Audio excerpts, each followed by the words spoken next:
had refused to come because I told him that, you know, I'm no longer your deputy.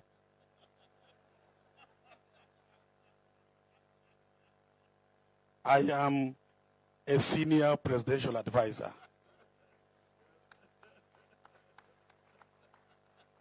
And I cannot be deployed by a minister. I can only be deployed by the president only. He is my appointing authority and he is my supervisor. So I said, no, you see, this is it. Those things are done now. We are at different levels. You see this? So, but I said, but since we worked well, you were my CDF, we worked very well. Let me help you and go there. But also, I am a member of Wazalendo. Ku bigambo ebyo byennyini bwe tugenda okuba nga tuteeka omulamwa gw'olwaleero kutegeeza nti nno oli ku UG Update TV kosinza okuba nga otuwuliriza. Bw'oyagala otweyungako genda wansi waliwo ekigambo subscribe kikoneko ojja kuba osobola otweyungako gwe mukwano gwange ali eyampuliriza. Kakati ensonga zino eza General Elweru saako ne General Muhoozi Kainerugaba zirinnye enkandaggo. Akatambi kafulumye, katambi yokeerabiddeko ebyamagye no byabadde asirikidde.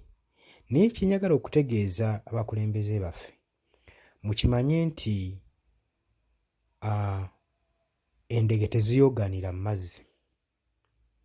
Omukulu takusobola kulira mpya bbiri. Nze ndowooza obukulembeze buva mu kwewaŋŋana bitiibwa.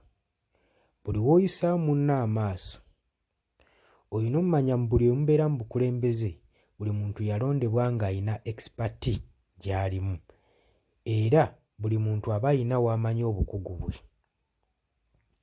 So kiba kibi nnyo okulengeza munno olw'okubanga ggwe olondeddwa mu kifo ekimukirako gwe n'olowooza nti no buli ky'amanyi kisinziira ku level ki gy'oliko. Munnange okubeera ku level kirala so n'okuba ng'olina obumanyirivu kirala.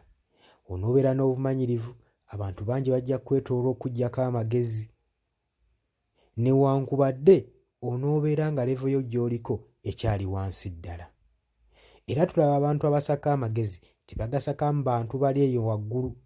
Bagenda wansi eyo naddala eyo wali obusajja obukadde bwe banyooma bwe baggyako amagezi. Kati ggwe kyokyebuuza lwaki? Kakati n'ensonga zino nga we zirinnye enkandaggo tetumanyi gye bigenda kuggweera gwe mukwano gwange ali eyampuliriza. Kikujaajingira omukulembezeewo ne kikulaga level kikooba omuteeka, kikulaga entegeera y'omuntu, engeri gy'alabamu ebintu n'engeri gy'ayagala obihandolingamu. Waliwo abantu baagala okukwata ensonga ng'engeri gye bakyagalamu ne batalowooza kigenda kukosa kitya abakyetooloddewo. Ate n'okwagala okulaga eryanyi ng'oyagala osse munno wansi eddaala. Ekyo nakyo ebiseera ebisinga ojja fundikira nga ggwe bwe kiddidde kubanga ekkubo ly'amazima terisibwamu misanvu. Ekyo mulina okkimanya. So nze kye nsaba buli muntu amanye roolo ye, amanye responsibility ye, amanye respect gy'ayinza okuwa munne. Musobole okuba nga mutambuza eggwanga mu maaso newankubadde waliwo ebirema. Gw'olowooza ki mukwano gwange ali eyasinzira ku UG Updates TV? Mutegeeza jangu mu comment section, jangu liking, jangu sharing. Mbaagala nnyo, mweraba.